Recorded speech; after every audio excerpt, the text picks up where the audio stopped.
So change in schedule. I'm gonna tell you why not to invest in agtech, and then I'm gonna tell you why to invest in my agtech company. So you know a little bit about myself. I've been running CropX for the last 7 years, but before that I ran 2 companies in a different industry, internet. Before that I was a venture capitalist, and before that I suffered as a software developer, and before that I was an Air Force pilot. Now when I joined CropX 7 years ago, I remember a colleague from my VC days. He told me, hey, like Joe Biden said, don't, okay? You don't know what you're getting into. You know, an ag tech startup that has $1 million of revenues is like an internet startup that has 10. Today I know exactly what he means. You know, from an investor's perspective, there are so many good reasons to invest in ag tech. Agriculture is the largest market in the world. It's totally underserved in terms of technology. Every single multinational company, every single multi-billion-dollar company wants to be there. Everybody's saying, hey, the farm is becoming digitalized. It's not a question of if, it's a question of how fast we want to be there. So every single startup should be $1 billion company, but the actual reality is the opposite. It's a very, very slow growth industry, and many startups struggle, and you ask yourself why. By the way, a very interesting data point that I encountered recently was that the average time from inception to exit of an agtech startup is about 15 years, which is terrible, okay? It's a startup killer, it's an investor repellent, and you ask yourself, okay, hey, how come it's so slow? Well, what's with this industry? What's with the slowness? And you have actually 3 reasons for the slowness. One, end users, farmers, are very slow to adopt technology, okay? In addition to that, agriculture happens in the real world, okay? It's not cybersecurity, it's not fintech, it's not edtech. You need hardware. You need to either pull data from a drone or from the soil or from a canopy of a tree, or you might actuate something like see and spray technology or auto steer, etc. So hardware takes time, hardware slows you down. And in addition to that, you have seasonality. Okay, agriculture is seasonal, and so you have a very, very short period of time every year to either test your technology, prove that it works, or to sell it. And so you have slow plus slow plus slow equals very slow. You have this 15-year period plus plus, and therefore investors are saying, hey, on one hand, we want to continue investing in this space because of the macroeconomics, but on the other hand, you know, we can't wait 15 years for an exit. So what are we going to do? We're going to invest in later stage companies. So later stage, Series B, Series C, Series D, and beyond. And because of that, the younger startups, the smaller startups, are struggling. And that's, sorry. And that creates a very, very fragmented industry. So a lot of small startups out there that can be picked up for a relatively good price. They have great technologies, they have great teams, and that's a very, very good layout for consolidation. And that's one of the things that we've been doing at CropX. We've been acquiring companies and bringing them together, so kind of a roll-up strategy. So as I said, CropX is an ag tech company. When I describe CropX today, I tend to use the 3 words that you see on the board. I say, first and foremost, that we're scalable. Secondly, I talk about being a one-stop shop, a comprehensive solution. And thirdly, I talk about consolidation that we just talked about before. Scalability, we always were. Right from the start, our solution was always do it yourself. So both on the hardware side and on the software side, installed by farmers in a matter of minutes. You don't need to be a computer genius. You operate you get insights from our app in just really 2 clicks of a button. And that enabled us to grow, I think, like no other agtech company in this industry. 20,000 systems deployed in the last 4 years during COVID, despite COVID. 70 countries across the globe, 5,000 paying customers and more. And it's not just the United States, it's not just Europe. We have installations in Senegal, Uruguay, Paraguay, Japan, Belize, Saudi Arabia, and everywhere. So scalability was always key for us, and it's super important in this industry. Being a one-stop shop is also important. Most of the companies that we compete against end up doing just one use case or in one geography. For example, they do just irrigation, just in California, just on high-value crops, almonds, citrus, etc. CropX has irrigation management, fertilizer management, crop protection, effluent management for the dairy industry, and so much more. So it's a very, very broad and comprehensive solution. I'll tell you more about it in just one slide. In terms of consolidation, as I said before, we view that as key in this industry. It's a very, very fragmented industry. And we acquired 5 companies in the last 4 years. That's working very, very well for us. And I view that as a superpower in this industry. When we buy a company, people ask me, hey, what do you get? Do you get technology? Do you get revenues?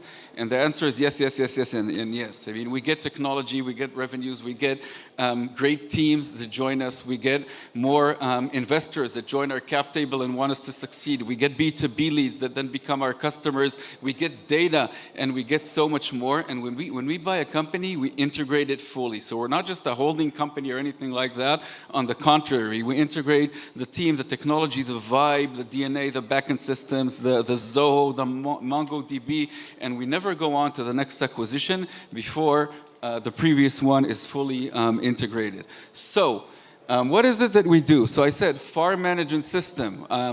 On the hardware side, it's an array of sensors that we manufacture, we produce, that go into the field. Soil sensors, evapotranspiration sensors that grow on crop canopy, rain gauges, etc. So we collect our own data. The strategy behind the hardware is data collection, because otherwise it's garbage in, garbage out. On the software side, we take all of that data, we consume it, and we tell farmers what to do, how to apply water better, where, when, how much. Same goes for fertilizer, etc.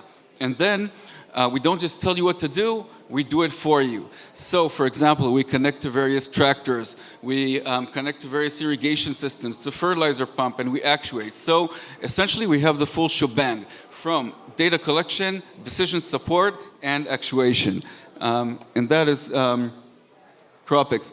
We're a VC-backed company, okay? So we try to go fast. We try to grow.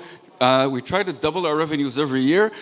So far, since starting to sell in 2019, we've been very successful. So from $500,000 of revenues in 2019, we did 3, 6, 9. Last year, $13 million. This year, we're probably going to land at 17. Most companies cannot do that in this space because of the slowness of the industry that I mentioned before.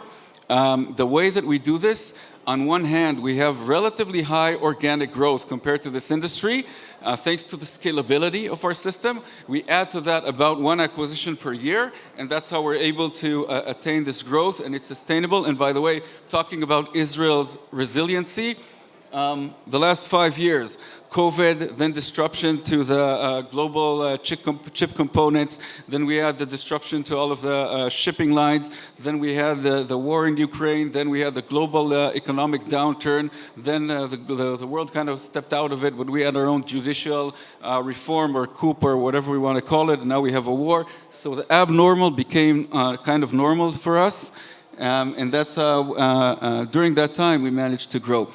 Another thing that's very unique to CropX, we are one of the more diversified companies in this space. Again, most of the companies are forced to focus on one geography, one crop, one use case.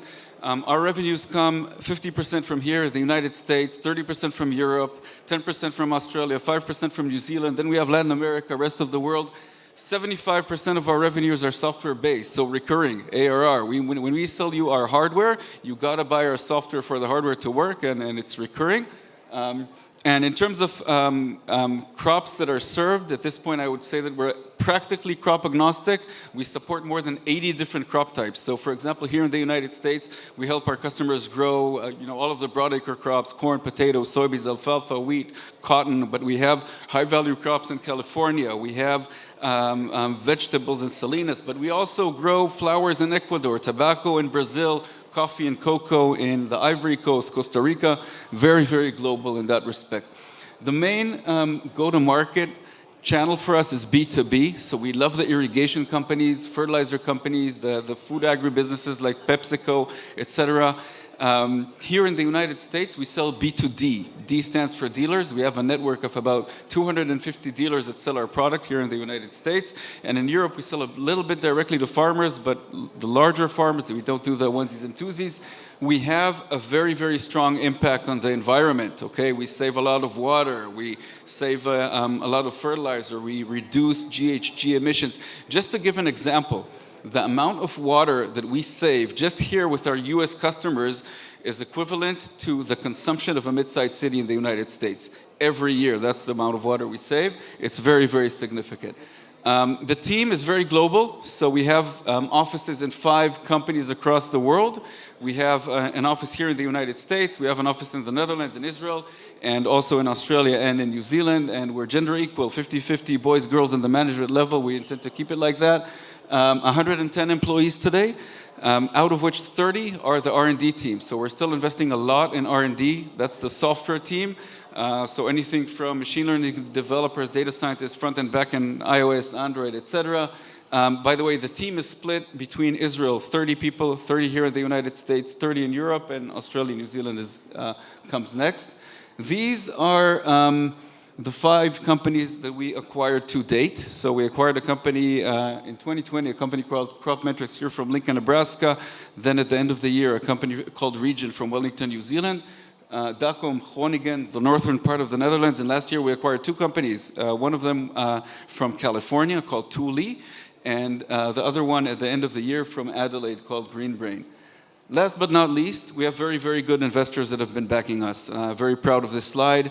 A very healthy mix between financial investors, strategic investors, and also tier 1 family offices. I don't put them here on the board because of privacy reasons, but you might notice here financial investors, for example, Finisterre Ventures, that's one of the leading ag tech VCs here in the United States. Innovation Endeavors, that's Eric Schmidt's fund, Google's former chairman and CEO, invested because of the data vision of CropX.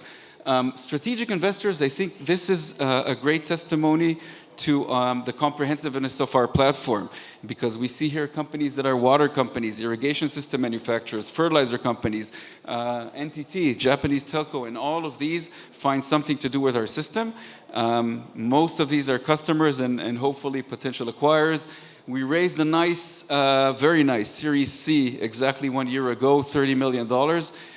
Everybody here knows that if you raise something at the beginning of 2023, that means that the heavy lifting was done in 2022, which was a terrible year for fundraising, and still we succeeded. I think that was a very good testimony to our the value that we provide, and we are just now extending. So we have a Series C extension of $10 million, so we're working on that, and thank you very much. That is CropX with slides.